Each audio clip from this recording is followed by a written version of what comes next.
Well, if you must know, I'm just out of jail. What were you in for? What's the difference? Larceny, they called it. Larceny? Petty larceny. Pawning a rented typewriter. Dear, couldn't you do better than that? What did you get? 3 months. So this is your first day out of jail? Yes. I see. Poor dear. Ah, well. Nothing is permanent in this wicked world, not even our troubles.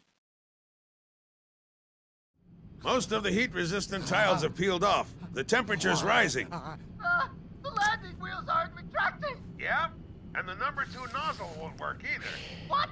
Are you for real? We can't live Oh, well. without them. I knew I should Whatever have come here. happens, I'm only 18. happens. I don't want to die yet. I've never even been with a woman. Somebody help! Do you smoke, Richard? Yes, I do.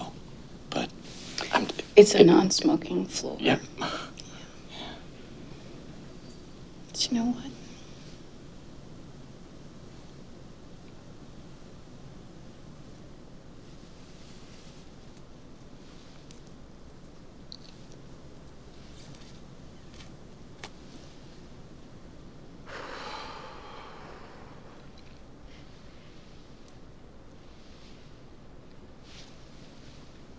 You know, my grandmother always said,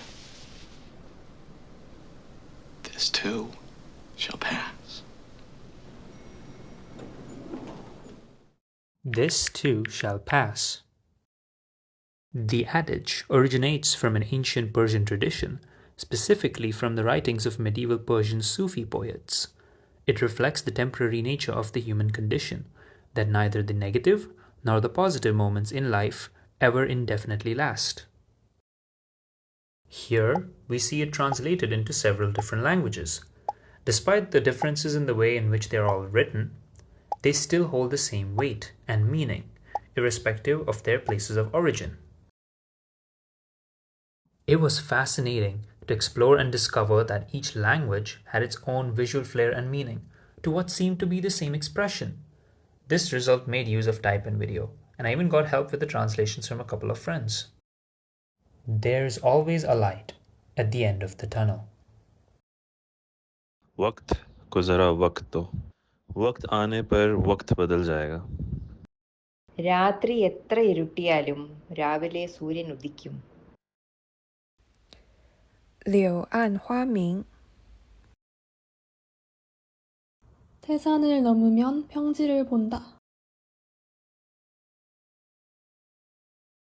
I even used GIFs to communicate the idea that everything passes. In the modern age of the internet, GIFs manage to communicate relatable concepts of life and emotion in a matter of seconds, using a brief capture of a clip or a video. Just like this.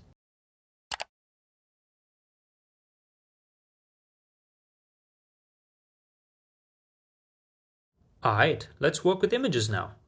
I chose 4 of them, and each one's connected to the concept of impermanence in some way. Here's the first one now. If I were to keep cropping this image over and over, does it lose its inherent value and meaning amidst all of that compression?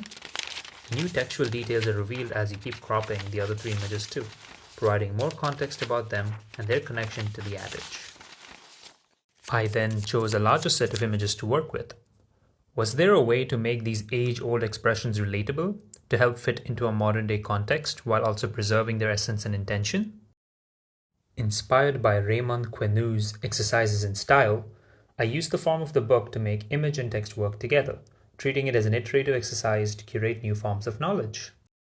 Also taking a page out of Xu Bing's Book from the Ground, I recorded all manner of combinations using simply just emojis and text.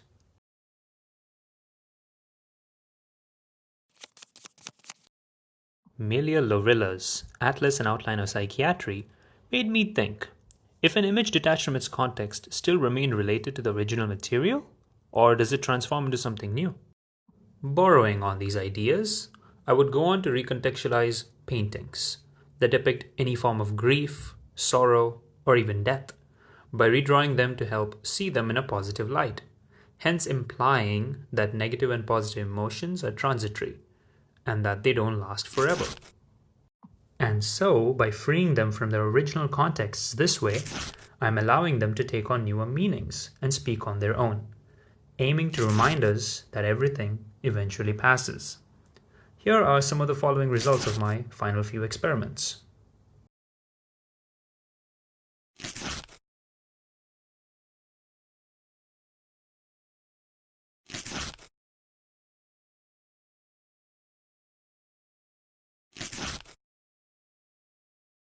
As for my next steps, I shall continue to work towards breaking down the vagueness of this concept of impermanence even further through more ways of interrogating the relationship between text and image.